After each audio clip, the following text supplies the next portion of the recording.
Good Morning Business, la pépite d'Anthony. Et oui, car le vendredi, c'est la pépite d'Anthony Morel. On l'a changé, on a enfin réussi avec l'heure à changer Anthony Morel. Il nous présente désormais des produits technologiques responsables, réparables et durables. Ça y est, on l'a repeint en vert. Ouais, mais c'était pour vous faire plaisir, Christophe, parce que je sais que vous réparez tout. Vos smartphones, vous les réparez tout seul, par exemple. Est-ce que vous réparez votre aspirateur? Non, d'ailleurs, je ne citerai pas la marque premium que j'ai, que je ne parviens pas à réparer. Qui commence par un D et qui finit par un zon. Mais on la citera pas, effectivement. Alors, c'est tout le principe de la pépite d'aujourd'hui. Donc c'est Geoffroy Hulot, bonjour, le fondateur de Glace, alors qui est venu avec un aspirateur, mais qui a une particularité, enfin une double particularité, c'est que il est beau. Alors il est beau. On dirait un high vacuum. Oui, c'est vrai, absolument.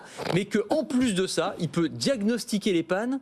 Et on va pouvoir le réparer tout seul, vous me le disiez, aussi facilement qu'on embrique des briques de Lego. C'est vraiment ça, même moi avec mes deux mains gauches, je vais pouvoir réparer mon aspirateur? Oui, tout à fait. L'objectif de ce produit, c'est qu'on rend accessible la réparation à tous. Aujourd'hui, la réparation, c'est plusieurs semaines de délai et puis des coûts qui sont très importants.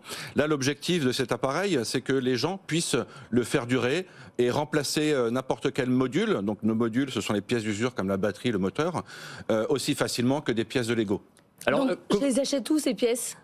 Alors, on peut acheter les pièces directement sur notre application. Et donc l'idée, c'est que quand il y a une prédiction qui analyse en fait l'état de santé du produit, qui dit bah voilà, il y a une pièce qui commence à être défectueuse, vous allez sur l'application directement et vous commandez la nouvelle pièce. Quand vous recevez cette pièce à domicile, donc en 48 heures, l'idée c'est que vous puissiez remettre dans l'emballage qui est préaffranchi l'ancien module, et comme ça il n'y a plus rien qui se jette. Et alors vous pouvez nous montrer justement c'est quoi, quand vous dites c'est des briques, des modules, à quoi ça ressemble exactement? Il ressemble quand même à la marque dont on ne cite pas le nom, qui commence par un D et qui finit par un. Il ressemble pas mal. Oui, mais en noir mat. En noir mat. Très très classe. Alors l'objectif ici c'est que vous avez des systèmes d'ouverture magnétiques, par exemple là vous pouvez retirer. Et on voit qu'il fonctionne. C'est vrai que le plateau n'est pas très propre, donc ça nous fera du bien. Donc ici c'est le filtre EPA classique qui permet de capturer toutes les particules. Et puis là j'enlève le moteur comme ça.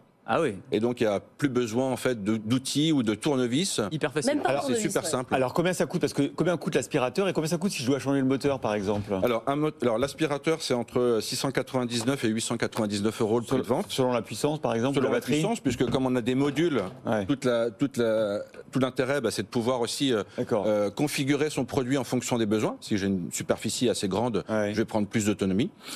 Et sur le prix d'un module, par exemple, le prix d'un module moteur, c'est entre 40 et 50 euros. Ah oui, c'est raisonnable pour le coup. Et du coup, vous garantissez que, je sais pas, à vie ou sur 10 ans ou sur 20 ans, on aura les pièces pour le réparer? Alors oui, tout à fait, parce que si je prends ici le module moteur, c'est simplement une capsule. Et donc dans cette capsule, en fait, vous avez le moteur à l'intérieur. Nous, on peut venir plus tard mettre d'autres types de moteurs.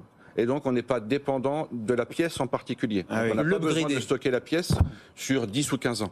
Et en fait, on peut améliorer l'aspirateur au fil du temps des améliorations technologiques. Tout à fait. Donc, il est évolutif. Et à l'intérieur, on pourra mettre demain, s'il y a des moteurs moins énergivores, plus puissants, on pourra les intégrer, les référencer dans ces capsules. Et je peux faire pareil avec la batterie, avec un morceau d'un autre morceau d'aspirateur? Oui, tout à fait.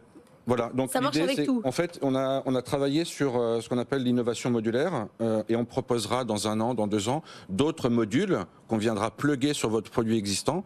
Et par exemple, ici, on travaille sur une brosse avec une lumière UVC qui vient tuer tous les acariens.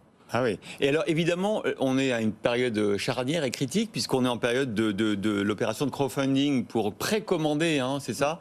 Oui. L'appareil. Ça se termine le 12 mai. Combien de commandes aujourd'hui? Alors, on a 2 opérations. Une opération d'ouverture de précommande. Aujourd'hui, on a 700 clients qui ont précommandé le produit et donc l'ouverture se fera le 1er novembre. Voilà. Et puis, on a une autre opération en cours où on donne la possibilité à tout un chacun de devenir actionnaire de l'entreprise. Il y a les deux, d'accord. Et donc, on a, via WeSeed, la possibilité aujourd'hui de devenir actionnaire de notre entreprise. Précommander et payer? Oui. C'est-à-dire que tous ceux qui ont précommandé vous ont déjà versé les fonds? Alors, pas encore, puisqu'il faut atteindre un seuil pour voilà. Et là, aujourd'hui, on a 100 000 euros en moins de 10 jours. On est sur une tendance de fond, la réparabilité des objets. On voit bien que dans l'électronique, maintenant, les fabricants de smartphones commencent à proposer ça. Apple, par exemple, propose de réparer ses smartphones. Dans l'électroménager, ça commence à arriver. Dans les pépites, on a eu un fabricant c'était des lave-vaisselle, Ever, qui fait un petit peu la même chose. Est-ce qu'il y a vraiment un public pour ça? Est-ce que c'est juste pour se donner bonne conscience, j'achète un produit durable, ou est-ce que les gens vont vraiment, vous pensez, réparer leur appareil? En fait, les gens réalisent, parce qu'on a eu l'occasion de le présenter au salon du Made in France, ce que nous disent les gens, c'est que ils en ont assez, en fait, des produits qui sont pas durables, qui doivent remplacer tous les 5-6 ans, avec un appareil neuf, parce que la réparation, c'est plusieurs semaines et que c'est pas adapté à un usage quotidien. Et donc, du coup, il y a une vraie appétence et une vraie prise de conscience pour le durable et l'envie aussi d'être plus engagé dans son acte d'achat. Est-ce qu'il faut que ça coûte cher pour qu'on ait envie de le réparer? C'est-à-dire que c'est ça qui énerve chez le Dyson, c'est qu'on l'a payé cher et qu'il ne dure pas très longtemps. Là, il y a un vrai engagement sur le fait que, à un moment donné, quand même, j'ai investi.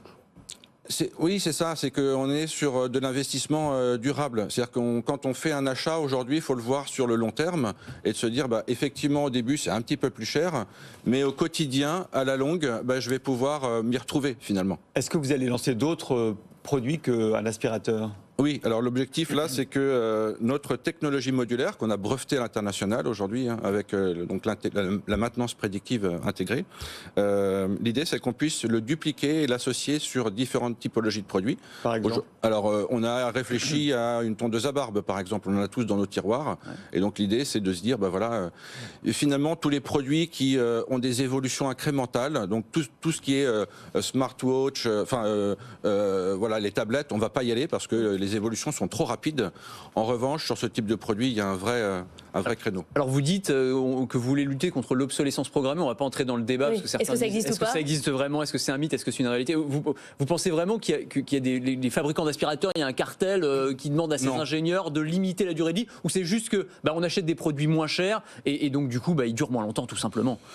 Non, l'obsolescence programmée, c'était, je pense, avant. Aujourd'hui, on va parler d'obsolescence prématurée. C'est-à-dire que le renouvellement de l'offre des produits fait qu'à un moment donné, déjà, on se retrouve avec des appareils qui deviennent obsolètes. On le voit avec les smartphones.